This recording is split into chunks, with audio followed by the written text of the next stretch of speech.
বিশ্ব পৰিৱেশ দিৱসৰ আজি দিনটোত তেজপুৰৰ বিভিন্ন প্ৰান্তত পৰিৱেশ সুৰক্ষাৰ ধ্বনিৰে মুখৰিত হৈ পৰে। বিদ্যালয় শিক্ষাৰ্থীৰ পৰা ৰাইজৰ প্ৰতিনিধি, জিলা প্ৰশাসনৰ মুৰব্বী, বিভিন্ন সামাজিক আৰু স্বেচ্ছাসেৱী অনুষ্ঠানে এই বছৰৰ পৰিৱেশ দিৱসৰ মূল মন্ত্ৰ এখন প্লাষ্টিক মুক্ত পৃথিৱীৰ বাণীৰে পৰিৱেশ সুৰক্ষাৰ বাবে ভিন্ন প্ৰান্তত গছপুলি ৰোপণ কৰি আৰু অন্যান্য সজাগতামূলক কাৰ্যসূচীৰে ৰাইজক সজাগ কৰা পৰিলক্ষিত হয়। তেজপুৰ আদালত চাৰিআলিত শোণিতপুৰ জিলা প্ৰশাসনৰ তৎপৰতাত অসম চৰকাৰৰ সাংস্কৃতিক পৰিক্ৰমা আৰু পৰিৱেশ তথা বন বিভাগৰ উদ্যোগত জিলাখনৰ বিভিন্ন প্ৰান্তত বাটৰ নাটেৰে পৰিৱেশ সুৰক্ষাৰ অভিযান শুভাৰম্ভ কৰে তেজপুৰৰ বিধায়ক পৃথ্বীৰাজ ৰাভা আৰু শোণিতপুৰৰ জিলায়ুক্ত অংকুৰ ভৰালীয়ে। বিশিষ্ট নাট্যকাৰ পৰিচালক পংকজজ্যোতি ভূঞা ৰচিত আৰু পুলক কুমাৰ ডেকা পৰিচালিত নদীৰ অসুখ শীৰ্ষক বাটৰ নাট প্ৰদৰ্শন শুভাৰম্ভ কৰি বিধায়ক পৃথ্বীৰাজ ৰাভাই ৰাইজক কৰি সাংবাদিকৰ আগত এনেদৰে মন্তব্য কৰে। এই বাটৰ নাটৰ উদ্বোধনী অনুষ্ঠানত উপস্থিত থকা শোণিতপুৰ জিলাৰ জিলা আয়ুক্ত মহোদয়, অতিৰিক্ত আয়ুক্ত মহোদয়া সমক্ষে জিলা প্ৰশাসনৰ বিভিন্ন দায়িত্বত থকা বিষয়াসকল, বিভিন্ন চৰকাৰী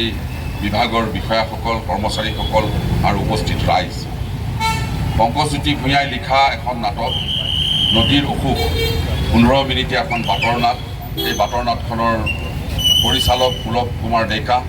আৰু লগতে কেইবাগৰাকীও অভিনেতা অভিনেত্ৰী এই নাটকখন মঞ্চস্থ কৰিব। এই নাটকৰ মূল উদ্দেশ্য কি আছে আমি নাটকখন নোচোৱাকৈ ক'ব নোৱাৰিম, কিন্তু কথা হৈছে কি আজি বিশ্ব পৰিৱেশ দিৱস আৰু বিশ্ব পৰিৱেশ দিৱস উপলক্ষে সমগ্ৰ পৃথিৱীতে, ভাৰতবৰ্ষৰ লগতে সমগ্ৰ পৃথিৱীতে আৰু তাৰ লগতে অসমত আৰু অসমৰ লগতে তেজপুৰত বিশ্বৰ পৰিৱেশ দিৱস উপলক্ষে বিভিন্ন অনুষ্ঠান প্ৰতিষ্ঠানে বিভিন্ন কাম কাজ কৰি আছে। বৃক্ষৰোপণৰ পৰা বা গছপুলি ৰোপণৰ পৰা আৰম্ভ কৰি আপোনাৰ প্লাষ্টিক মুক্ত অভিযানৰ পৰা আৰম্ভ কৰি বিভিন্ন কাৰ্য কৰি আছে। আজি ৰাতিপুৱা মই এম বৰুৱা স্মৃতি ভৱনত গছপুলি ৰোপণ কৰিলোঁ। তাৰপিছতে যোগাসনৰ এটা অনুষ্ঠান আছে, সেই অনুষ্ঠান কৰিলোঁ। এতিয়া মোৰ আৰু কেইবাটাও গছপুলি ৰোপণ কৰা অনুষ্ঠান আছে, তালৈ মই যাম।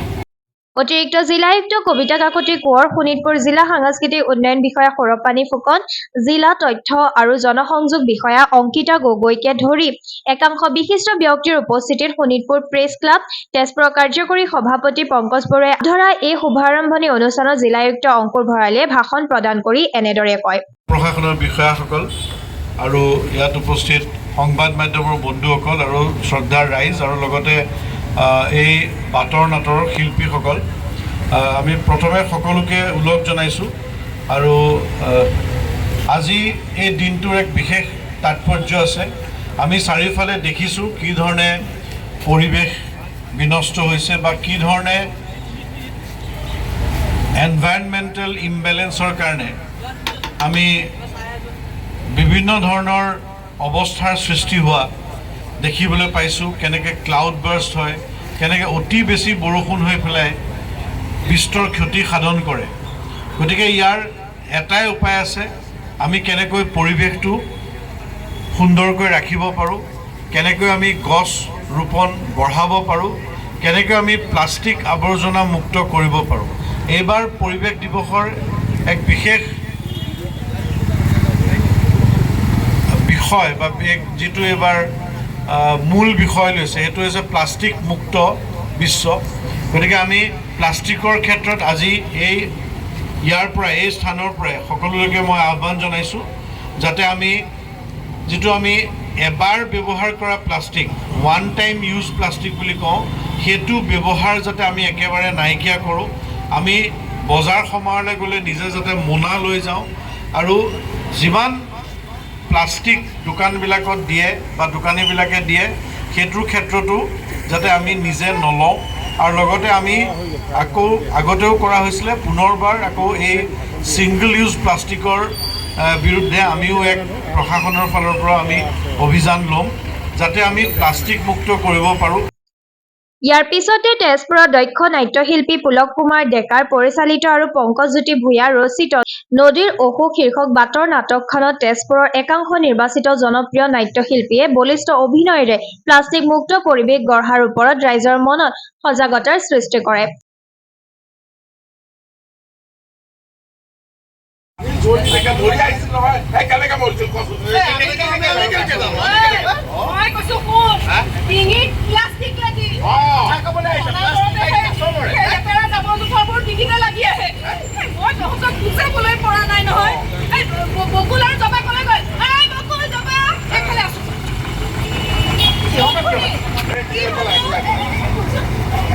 এফালে তহঁতে কলৈ যাম এয়া দেখা নাই আখৰালৈ যাওঁ কালিয়া দমন নাটক হয় নেকি আমাৰ চুমত কৃষ্ণ হ'ব মই গৰখীয়া কালিনাগৰ এই ডগবাজ কাল সৰ্পটো একা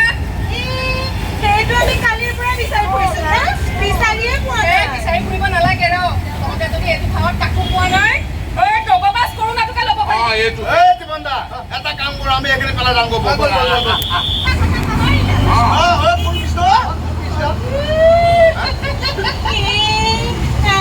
কৃষ্ণক চিনিয়ে নোপোৱা হ'ল বলা বলা আমাৰ লগত ওলোৱা অজুমান আমি এনেও আজি কৃষ্ণকে বিচাৰি যাম ন আৰে মোহন মুৰুলি আকৌ কোন কৃষ্ণ আমাক কিয় লাগে কৃষ্ণ এটা কাম কৰো আমি পেলা যাম ৰবা ৰবা এনেকৈ ক'ব নাপায় নহয় শুনা মই কৈছো এসময়ত এই নদীখনৰ দৰে এখন সাগৰত মস্ত ডাঙৰ এটা সাপে বাস কৰিছিল সেই সাপটো অতি বিষাক্ত আৰু অতি ভয়ংকৰ আছিল সেই সাপৰ বিষ ইমানেই ভয়ংকৰ আছিল যে ওপৰেদি উৰি যোৱা গোটেই পক্ষীকুল খন্তেকতে ধ্বংস কৰি পেলাইছিল আৰু তাৰ বিষে গোটেই সাগৰৰ পানী বিষাক্ত কৰি পেলাইছিল আৰু এতিয়া তোমালোকে কি কৰিছা এই সাগৰৰ দৰে এই নদীৰ পানীখিনিকো এই প্লাষ্টিক সোপা পেলাই বিষাক্ত কৰি পেলাইছা আমি নহ'লে এইটো মালিকক দি আমি যাওঁ মালিকক দি আজি মই উপলব্ধি কৰিছোঁ নিজে এই অসুখৰ মূল কাৰণবোৰে হৈছে কি জানেনে প্লাষ্টিক এই প্লাষ্টিকেই অসুখৰ মূল কাৰণ ইয়াক যদি আমি বিচাৰ উলিয়াব পাৰোঁ তেতিয়া আপোনালোকে জানিব যে ইয়াৰ নিৰাময় এটা ৰাস্তা ওলাব ৰাইজ গতিকে আমি জানিব লাগিব এই নদীবোৰৰ অসুখৰ কাৰণ এই মানুহবোৰৰ অসুখৰ কাৰণ এই জীৱকুলৰ অসুখৰ কাৰণ ইয়াৰ কাৰণেই মূল কাৰণটো হৈছে প্লাষ্টিক ৰাইজ প্লাষ্টিক গতিকে ৰাইজ মই অনুৰোধ কৰিছোঁ আহক ৰাইজ আজিৰ পৰা আমি বন লওঁ যে প্লাষ্টিক মুক্ত আমি এখন দেশ আমি গঢ় আনহাতে এই দিৱস উপলক্ষে তেজপুৰ সত্ৰাধিকাৰ গ্ৰহণ চন্দ্ৰ গোস্বামী সোঁৱৰণী উদ্যান আৰু কলা কৃষ্টি বিকাশ কেন্দ্ৰৰ উদ্যোগত সদস্যসকলে গছপুলি ৰুই পালন কৰে সকলোকে আহ্বান জনালে এটিকৈ গছপুলি ৰোপণ কৰিবলৈ একেদৰে তেজপুৰ অসমীয়া ব্যৱসায়ী উন্নয়ন পৰিষদৰ সৌজন্যত আজি বিশ্ব পৰিৱেশ দিৱসৰ লগত সংগতি ৰাখি তেজপুৰ মৰাভৰলীৰ সমীপত থকা জাবৰ আৱৰ্জনা পৰিষ্কাৰ কৰা হয় আৰু লগতে ৰাইজে শলাগ লয় সন্থাই অংশগ্ৰহণ কৰা সকলোকে একোখনকৈ মানপত্ৰ প্ৰদান কৰে ব্যৱসায়ী সন্থাৰ উদ্যোগত গডৰেজৰ সহযোগত আজি 5 জুন বিশ্ব পৰিৱেশ দিৱস উদযাপন কৰিছে আৰু চাফ চিকুণ কৰা হৈছে আৰু লগতে গছপুলিও ৰোৱা হৈছে আমি গডৰেজ আৰু তেজপুৰ অসমীয়া ব্যৱসায়ী সন্থাৰ উৎকৃষ্ট উন্নতি কামনা কৰিছোঁ বিশ্ব পৰিৱেশ দিৱস এই উপলক্ষে আমাৰ অসমীয়া ব্যৱসায়ী উন্নয়ন পৰিষদৰ তৰফৰ পৰা আমি মৰাভৰলী পাৰ ধনুৱা নগৰ এইখিনি অঞ্চল আমি চাফা অভিযান কৰোঁ সকলো ব্যৱসায়ী প্ৰতিষ্ঠানৰ সন্মুখখিনি আৰু লগতে আমাক গডৰেজেও কিছু সহায় কৰে আমাক গোটেই ব্যৱসায়ী পৰিষদৰ মানুহখিনি সকলোৱে সহযোগ কৰিছে আজি সেইদৰে তেজপুৰ মহাবিদ্যালয়ত এক প্লাষ্টিক মুক্ত পৰিৱেশ গঢ়ি তোলাৰ লক্ষ্যৰে মহাবিদ্যালয়খনৰ NCC আৰু NSSৰ সদস্যসকলে মহাবিদ্যালয়খনত পুৱাই এক অভিযান চলায় ইয়াৰ উপৰিও তেজপুৰৰ বিভিন্ন শিক্ষানুষ্ঠানত ছাত্ৰ ছাত্ৰীৰ মাজত বিশ্ব পৰিৱেশ দিৱসৰ মূল বাণীৰে কুইজ প্ৰতিযোগিতা চিত্ৰাংকন প্ৰতিযোগিতা শ্লোগান প্ৰতিযোগিতা আৰু সজাগতা সভা সম্পন্ন হোৱাৰ পিছত শিক্ষাৰ্থীসকলক পুৰস্কৃত কৰা হয় তেজপুৰৰ ৰাষ্ট্ৰভাষা বিদ্যালয় ইনস্পায়াৰ একাডেমীৰ শিক্ষাৰ্থীসকলক সচেতন কৰি আয়োজন কৰা বিভিন্ন প্ৰতিযোগিতাসমূহ শিক্ষক-শিক্ষয়িত্ৰীসকলে পৰিচালনা কৰে ইনস্পায়াৰ একাডেমীৰ শিক্ষাৰ্থী আৰু শিক্ষকসকলে তেজপুৰৰ তৰুণ অসম সংঘ প্ৰাংগণত গছপুলি ৰোপণ কৰে